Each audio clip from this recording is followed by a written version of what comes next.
شروع اللہ کے نام سے جو نہایت مہربان اور بے حد رحم والا ہے۔ سورہ اعقاف میں اللہ تعالیٰ نے انسان کو اپنے والدین کے ساتھ نیک سلوک کرنے کا حکم دیا۔ پھر آگے سورہ اسرائیل میں اللہ تعالیٰ نے فرمایا کہ اپنے والدین کے لیے اس طرح دعا مانگا کرو کہ اے پروردگار ان پر رحم فرما جس طرح انہوں نے رحمت اور شفقت کے ساتھ مجھے بچپن میں پالا تھا۔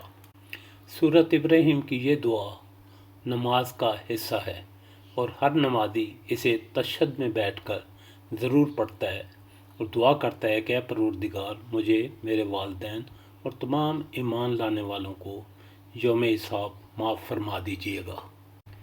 نبی اکرم صلی اللہ علیہ وسلم نے فرمایا کہ جب کوئی شخص فوت ہو جاتا ہے تو اس کے تمام اعمال کاٹ دیے جاتے ہیں سوائے 3 کے: نیک اولاد جو ان کے لیے دعا کرتی ہے، مستقل خیراتی کام یعنی صدقہ جاریہ، اور وہ علم جو مرنے والا پیچھے چھوڑ گیا ہے جس سے خلق خدا کا بھلا ہو رہا ہو۔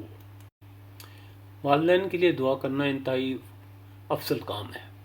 مرحوم والدین کے لیے اولاد کی دعا نہ صرف ان کی مغفرت کا ذریعہ ثابت ہوتی ہے بلکہ دعا مانگنے والے بچوں کو بھی دنیا اور آخرت میں جزا ملتی ہے۔ نیک اولاد بہترین صدقہ جاریہ ہے۔ چونکہ اولاد کی تربیت والدین نے کی ہے تو اولاد کے تمام نیک اعمال کرنے پر والدین کو بھی اجر ملتا رہتا ہے۔ جب نیک اولاد باقاعدگی سے نماز پڑھتی ہے تو اس طرح وہ 5 وقت اپنے والدین کے لیے دعا گو ہوتے ہیں، اور اس دعا کا قبول ہونا یقینی ہے چونکہ یہ تواتر سے دہرائی جاتی ہے۔ اس کے علاوہ مرنے والوں کے لیے جب صدقہ خیرات کیا جائے تو اس کا اجر بھی ان کو پہنچا دیا جاتا ہے۔ جب بھی کوئی صدقہ اس نیت سے کیا جائے کہ ان کا اجر مرنے والوں کو ملے تو یہ ثواب بھی ان تک پہنچ جاتا ہے۔ اللہ تعالیٰ کی مومن بندوں پر خاص شفقت ہے کہ وہ ایک شخص کی دعا اور صدقہ دوسرے کے حق میں قبول فرماتے ہیں، جس سے مرنے والوں کو قبر میں نعمتیں ملتی ہیں، درجات بلند ہوتے ہیں اور عذاب سے راحت ملتی ہے۔ جوانی میں دینی علم کی کمی، ذہنی ناپختگی، غلط ترجیحات زندگی اور اس طرح کی مختلف مصروفیات کی وجہ سے ہم اکثر والدین کی زندگی میں اتنی خدمت نہیں کرتے جتنا کہ ان کا ہم پر حق ہے۔ تو جن کے والدین انتقال کر کے ہیں وہ اوپر دیے گئے 3 اعمال کثرت سے ادا کریں تاکہ کوتاہیوں کی معافی تلافی ہو سکے۔ جن خوش قسمتوں کے والدین زندہ ہیں وہ ان کی خدمت میں کوئی کسر نہ چھوڑیں۔ والدین کی دعائیں لیں جن کے قبول ہونے میں کوئی شک نہیں۔ نبی پاک صلی اللہ علیہ وسلم نے فرمایا 3 دعاؤں کے قبول ہونے میں شک نہیں: باپ کی دعا، مسافر کی دعا اور مظلوم کی دعا۔ اپنے لیے تو ہر کوئی دعا کرتا ہے، مگر جب آپ دعا مانگے تو دوسروں کو بھی اپنی دعا میں شامل کر لیا کریں، کیونکہ جب آپ دوسروں کے لیے دعائیں مانگتے ہیں تو یہ ریاکاری سے پاک ہوتی ہیں۔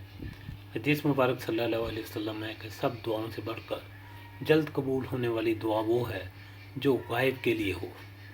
والدین کے علاوہ دوسرے مرحوم مسلمانوں کی مغفرت کے لیے بھی دعا کرنا انتہائی افضل کام ہے، جس کا فائدہ فوت ہونے والوں کو تو ہوتا ہی، دعا مانگنے والوں کو بھی ہوتا ہے۔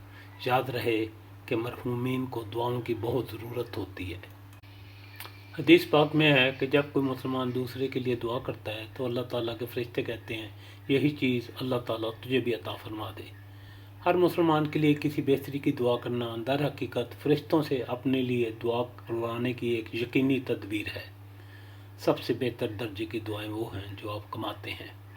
جی ہاں، دعائیں کمائی بھی جاتی ہیں، بالکل اسی طرح جس طرح محنت کر کے روزی کماتے ہیں۔ آج کل اکثر لوگ ایک دوسرے کو کہتے ہیں ہمارے لیے دعا کیجیے، لیکن روزی کی طرح دعائیں بھی کمانی پڑتی ہیں۔ دعائیں کمانا روزی کمانے سے آسان ہے، لیکن محنت تو کرنی پڑتی ہے۔ تھوڑی سی نیک نیتی، خلوص، کسی کا چھوٹا سا کام، کسی کی تھوڑی سی مدد، کسی بیمار کی عیادت، دوسروں کی غمی خوشی میں شرکت، اپنے فائدے سے پہلے دوسروں کا فائدہ سوچنا، اس طرح کے اعمال آپ کے لیے دعائیں کماتے ہیں۔ اللہ تعالیٰ کی رضا حاصل کرنے کا بہترین طریقہ اس کی مخلوق کو خوش کرنا ہے۔ دعاؤں کا سب سے اونچا درجہ یہ ہے کہ جب لوگ آپ کی غیر موجودگی میں آپ کے لیے دعائیں کریں، ان دعاؤں کو اللہ تعالیٰ فوراً قبول فرماتا ہے۔